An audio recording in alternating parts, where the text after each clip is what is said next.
is the Bentley Continental GT Speed.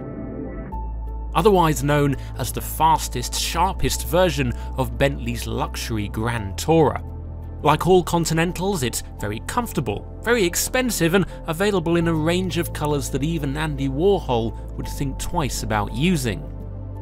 This particular one is called Magenta, and no doubt your frontal lobes have already assigned it a place in your mental love-hate arena. But then, if you're dropping over £200,000 on a Bentley, then you may as well put your own stamp on it, right?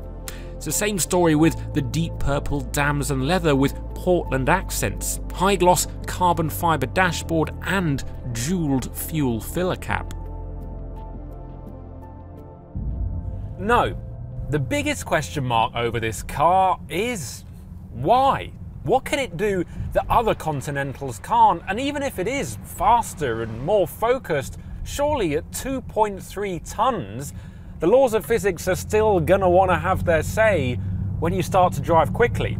So, as nice as Treorchy town centre is, I reckon it's time for a change of scenery.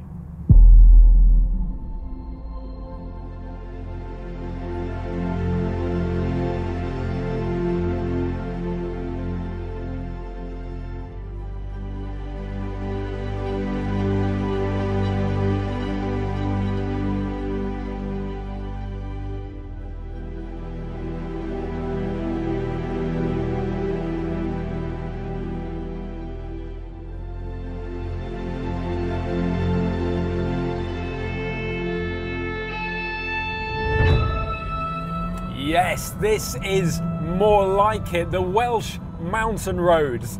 In a country known for its gold reserves and fire-breathing dragons, a 6-litre Bentley feels pretty appropriate, actually. Up 24 brake horsepower over the W12 on which it's based, the Speed delivers 650 brake horsepower along with an earth-shattering 664 pounds-foot of torque. 0 to 62 takes 3.6 seconds, while top speed doesn't come until you hit 208 miles an hour. They are truly monstrous figures, and together with a tweaked gearbox that shifts twice as fast as other W12 models, it gives the car an altogether sharper, more aggressive feel. Part of that is no doubt down to a firmer tune on the 3-chamber air suspension and adaptive damping, yet Bentley's also doubled down on the colossal curb weight and added additional toys to make it feel even more agile. It might sound like a backwards approach, but the all-wheel steering and electronic rear differential have had a big effect. You know, believe it or not, the UK launch of this car was done at Silverstone. And despite the fast direction changes in corners like Maggots and Beckett's that you see Formula 1 cars go around, this thing didn't fall over in a big, expensive heap. In fact, on track it was agile, it was adjustable, it was just damn good fun. And you know what? It's the same story out here. Turn into a corner with a lot of speed on and no longer is it going, "What are you doing? I'm a Bentley, you can't go that fast." It's going, "Seriously? Is that all you've got? Faster, faster, give me more speed." It's egging you on. It's the Continental unleashed. And I bet you one thing, you've never seen Magenta go this fast before. There is a problem, however.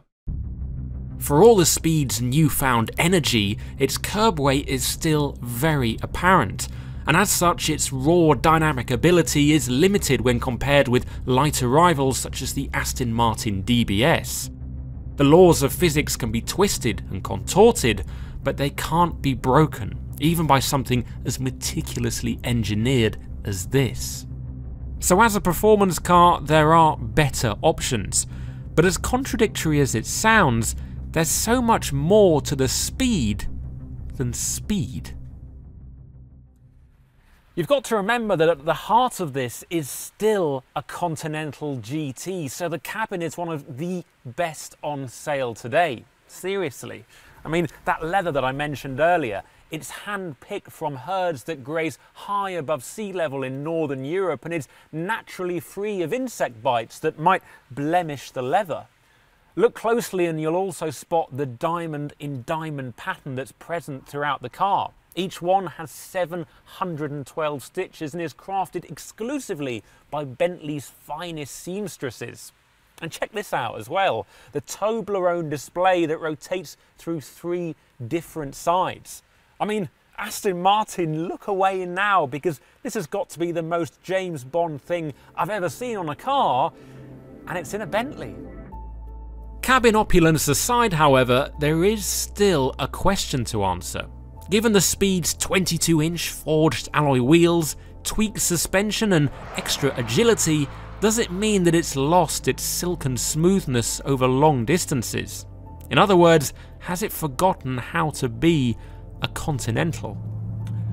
No, not one bit of it. You simply put the suspension into comfort, turn up the £7,000 name audio system and point it to whichever southern French town takes your fancy. This is still an unbeatable GT car. All they've done is add an extra driving mode for when the roads are like this. And therein lies the point of this car. Despite its name, it's not just a faster take on Bentley's flagship Grand Tourer, it's now the best and most desirable version that you can buy. It does everything the Continental has always done and more. There's no compromise simply because there's no room for it. Had this car have sacrificed comfort for performance, it wouldn't have worked. Nobody wants a Bentley that gives you backache. But what the Speed does is take an already awesome GT car and add drama. It adds performance, it adds focus. But more importantly than any of that, it adds fun. Because if that's not the most crucial thing in a £200,000 plus W12 purple Bentley, then I don't know what is.